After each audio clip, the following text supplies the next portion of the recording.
Welcome to this guide or tutorial, and I'm going to show you some basic questions that you must be able to solve if you are Python fresher and applying for a fresher job. We will go over basic Python coding problems starting from some basic operations, loops, lists, dictionaries, tuples, datetime, and finally regular expressions. So let's get started. So first we are going to just create a function that gives maximum of 2 numbers. So if you don't know, you must know. There is no if you don't know in this one. If you don't know this, you have to study Python a lot more.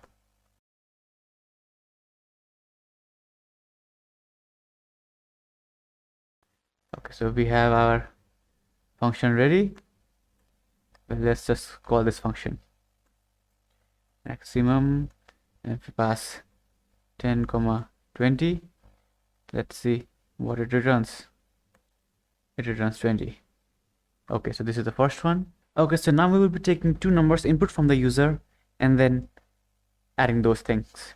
Okay, so let's create a function def add from input. Let's take the input in number 1 equals to input from the user. We'll show the prompt number 1 to user, and then number 2 equals to input number 2.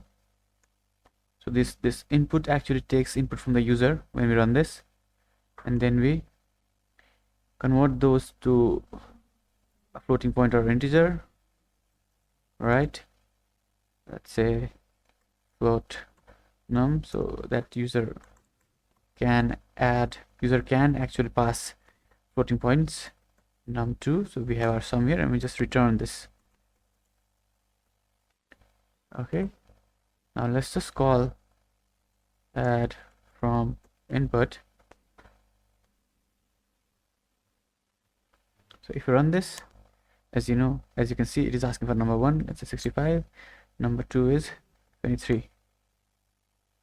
So we have an error here. It's my SQL is not defined. I just typed my SQL instead of my sum. That's very stupid of me because I was working recently with my SQL, so that must have been in my head. Let's run this again. Number 1, number 2, and our sum is 99.0. We have this 0.0 because we converted these two to float here. Alright, now I'm working in Jupyter and it is showing output like this. But if you're not in Jupyter, what you'll have to do is you'll have to put this into a sums or whatever variable and then print that thing. Alright, you have to do something like that. Now let's run this again. As you can see, the sum is 119.0. Now this time it is not showing output, it is showing this thing. Otherwise it's showing no output written here because we have printed it. Now if we just does this, but this is just a Jupyter thing. If we do just this,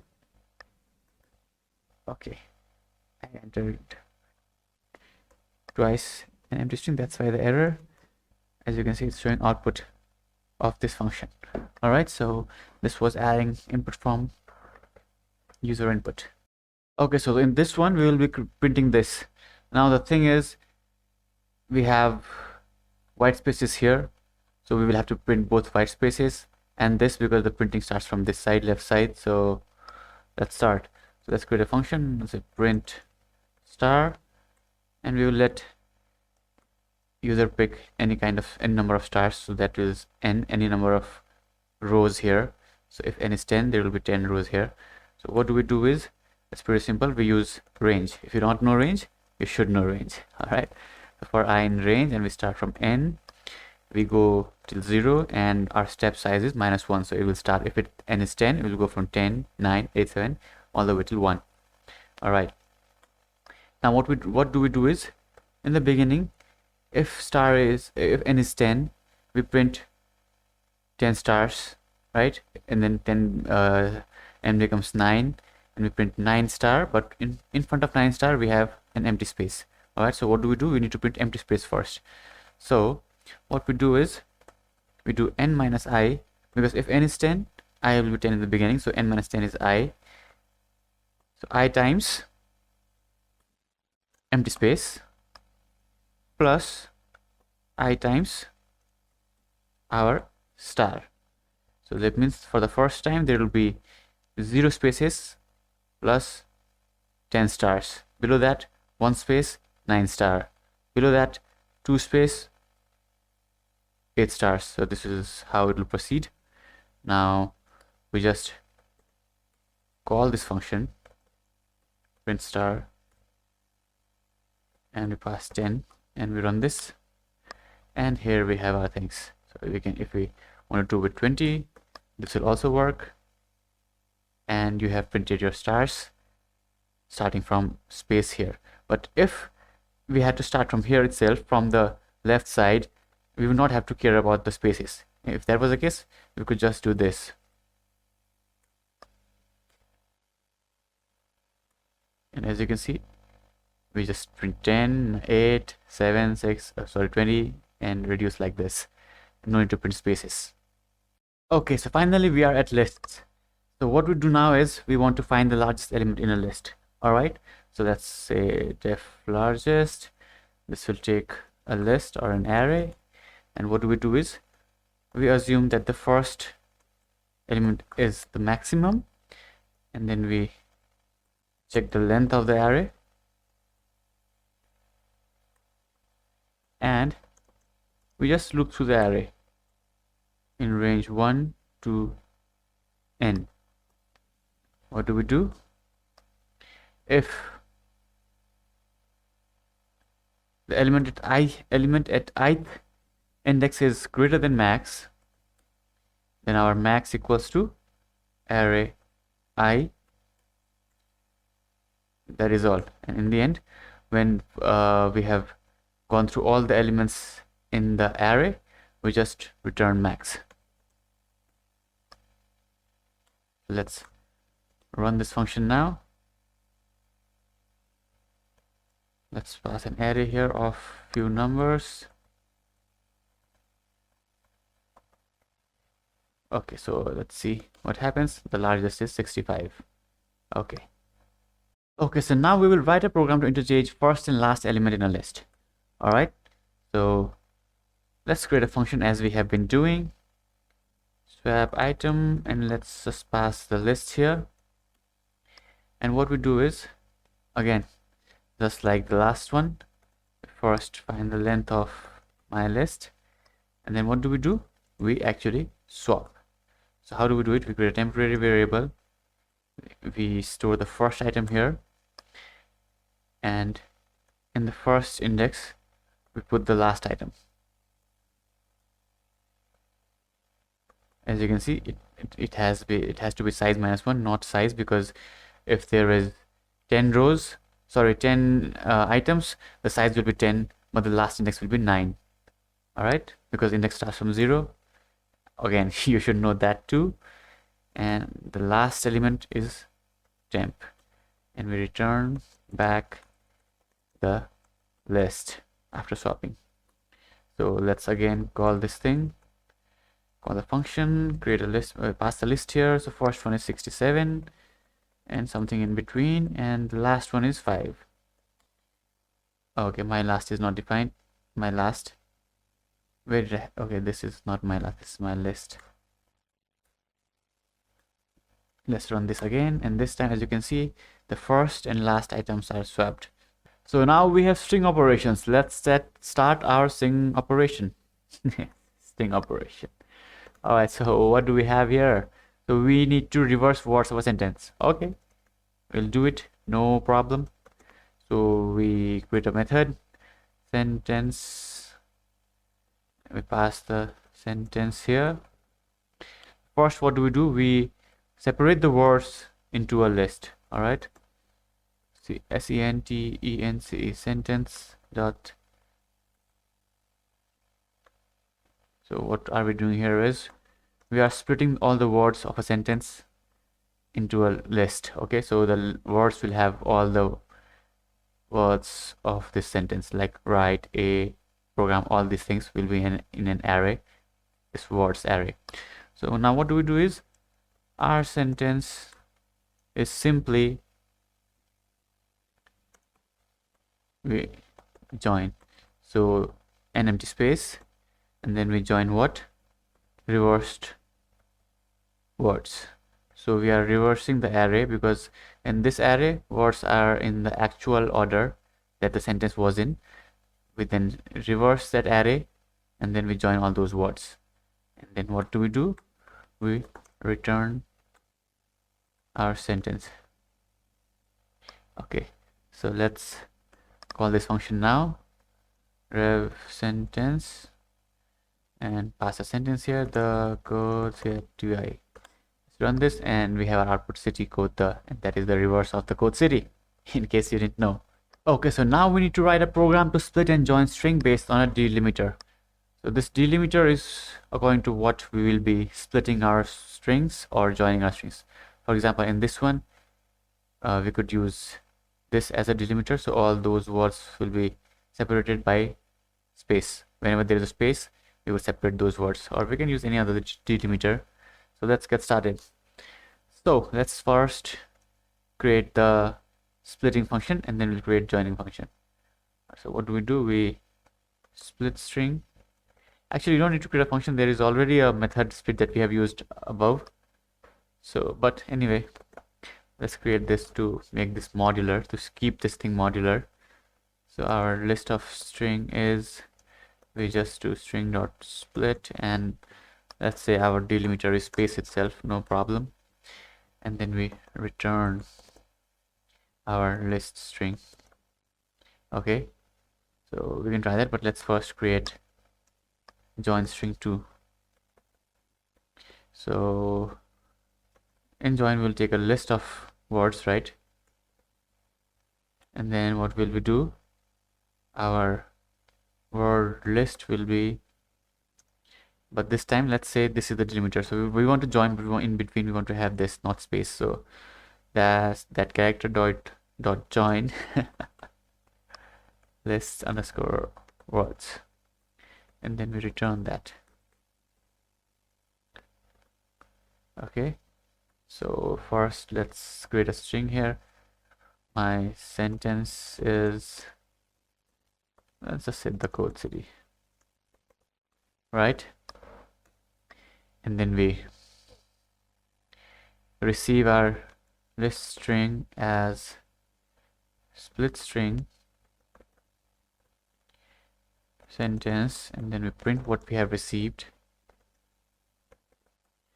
And then let's just join it. Join what? The list that we have just received. Let's run this, and as you can see, the code city is first separated into the and code and city using this split string, and then we use join string, so that is joined into the dash code dash city. That is all about splitting and joining. Okay, so we are here in dictionaries, and dictionaries are a very important part of Python. And if you don't know what they are something like this that contains, you know, a key and a value, a key and a value. So this kind of data structure is called dictionary. And let's find the sum of these things. The keys of the dictionary. All right, let's find the sum. So as usual, let's create a sum. I don't know, man, I was confused about naming that. I'll just try to find sum, and we'll pass our dictionary here.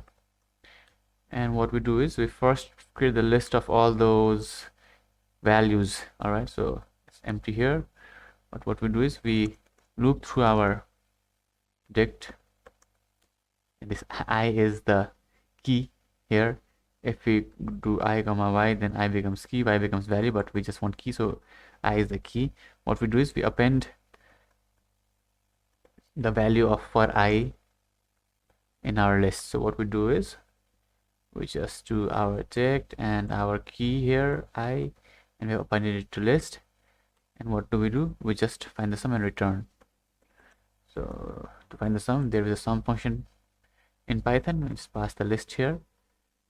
All right, so now let's just call our find sum function and pass a dictionary.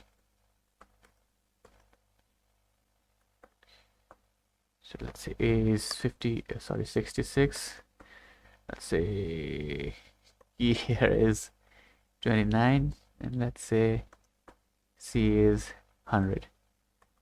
So let's run this, and our sum is 195. You can check it with the calculator. It must be this. Now what we'll be doing is we will be going through a dictionary and converting that dictionary into a flat dictionary. So what I mean by that is, so let's say we have something like this, right? We have months and we have a list here, 1, 2. We can have any number of items there, and we have names here, and name is like January and February, this kind of stuff. I'll just copy it here, and so that I can use this and I don't have to type this later again. Now we want to convert this into another dictionary that has 1 is January, 2 is February. All right, so let's do it. So again, let's create our function here, simplify dict, and we will pass our dictionary here, our dictionary that looks like this initially. So what we do is, first we just separate these two things. We have, first we take the values of months and names. So what we do is say months equals to our dict, months of our dictionary, and maybe I should stop calling dict, maybe I should say the full name. And the names here is, but the variable name is already set to dict, so no worries.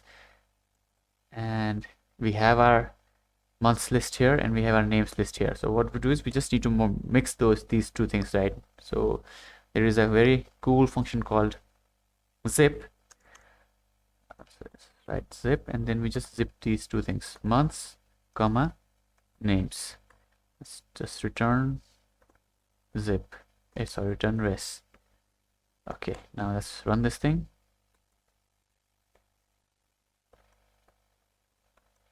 And let's pass the thing that we had copied. So if we run this, okay, so this is a zip item. What do we need to do is we need to convert this zip item to zip object to a dictionary. So we are returning a dictionary, not the zip thing. Okay, let's run this again. Now we have 1 is Jan, 2 is February. Pretty cool, right? Okay, so now we have reached tuples, tuple. So one of the very important thing in tuples that we do quite often is unpacking them. So now what we are doing is we're writing a program to unpack a tuple. So if you don't know what a tuple is something like this. So let's say there is a college information like MIT, and it is a technology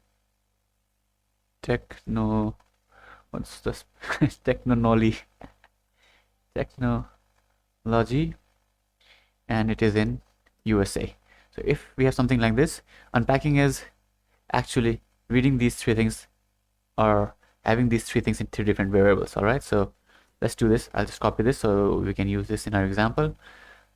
So let's say we have a tuple A equals to what we did right now. And so how do you unpack is you create 3 variables like this. You create college, you create what do you say the kind of colleges, I don't know. Let's just write specialization and country of the college, right, equals to tuple A. So we have a tuple here, and then we assign tuples. The values of inside the 3 tuples will be assigned in these 3 things. So if you want to check, we can just print these 3 things, like print college and then print specialization and then print the country. All right, so let's run this, and we have MIT Technology USA. And that is how a tuple is unpacked into these variables. So now we are doing something with datetime. All right, so what we want to do here is we want to write a program to take a string, date string, and then convert that into a timestamp. All right, so we'll just have a string that will have date and time, and we will convert that into timestamp. So let's do it. So we'll write a function get timestamp, and we will take time into string here, string time here, And what we do is, let's say dt is, we convert this into a datetime object.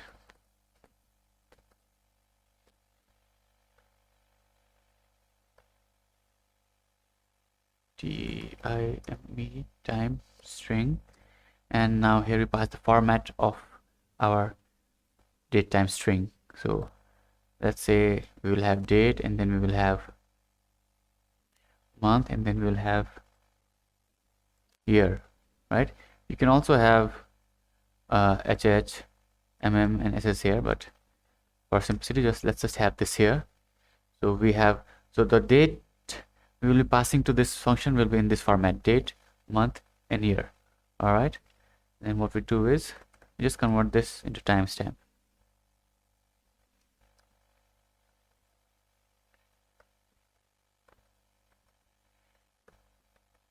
Then we return our timestamp. Okay, so that's okay. Return timestamp. Now let's just call this function, and let's pass a date time in this format. So we have date is 2001 and 2022. All right, let's run this, and as you can see, we get an error: date time is not defined, because we need to import date time. So what do we want to do? We want to import date time. Okay, we run this, and then we run this again, and now this date converted into timestamp is this. Welcome to Regex. Regex is a very important tool, and you should know the basics definitely. So yeah, let's just create a function that will check if a string contains only the defined characters.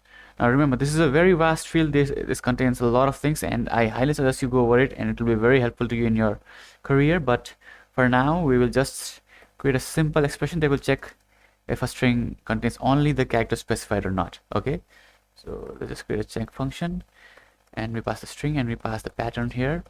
So this pattern will be created outside this function. Okay, and what we do is we do if rv dot search pattern. Okay, one thing I just remembered, because this re is not present, we need to import it from the mistake we did in the previous one. So importing it right now.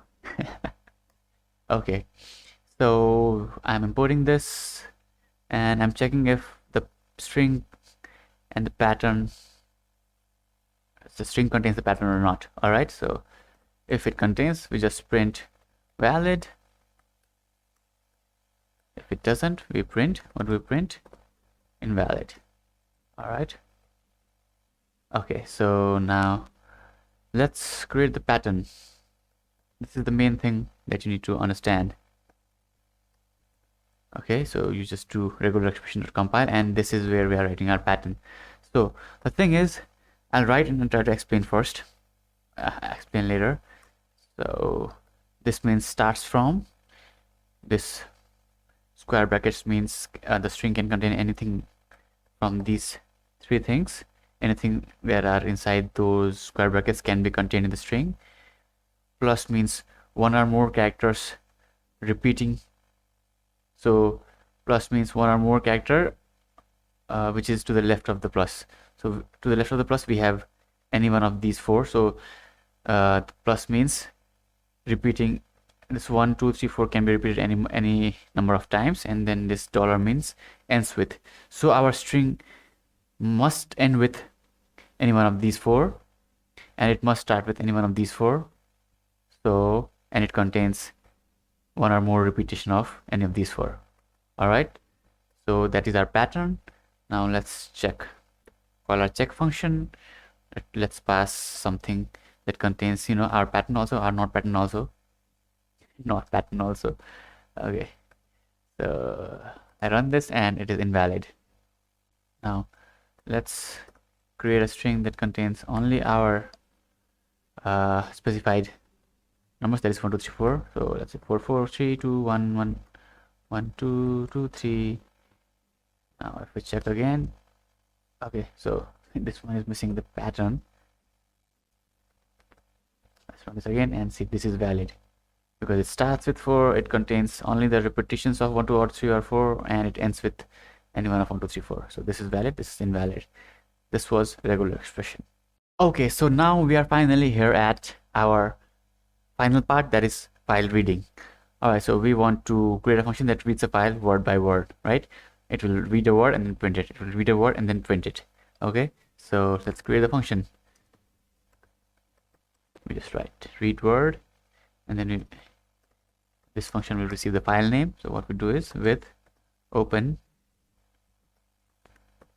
file name in read format as file, what we do is for each line in file, what do we do? For each word in line dot split. Alright, we just print the word. For each line in file and for each word inside line, we split it. For each word inside the line, and this will split the line into each word. We will print each word. This is what we want to do. Now let's just use this read word and I'll pass our file name. My file name is my text.txt. Now if you don't have this file in your directory in which you are running this code, you will need to pass the full path of the file path here, okay? So let's run this. As you can see, in my text.txt I have written hello world, this is a beautiful day, I hope you achieve your goals, cheers. Alright, so that was file reading. Peace out.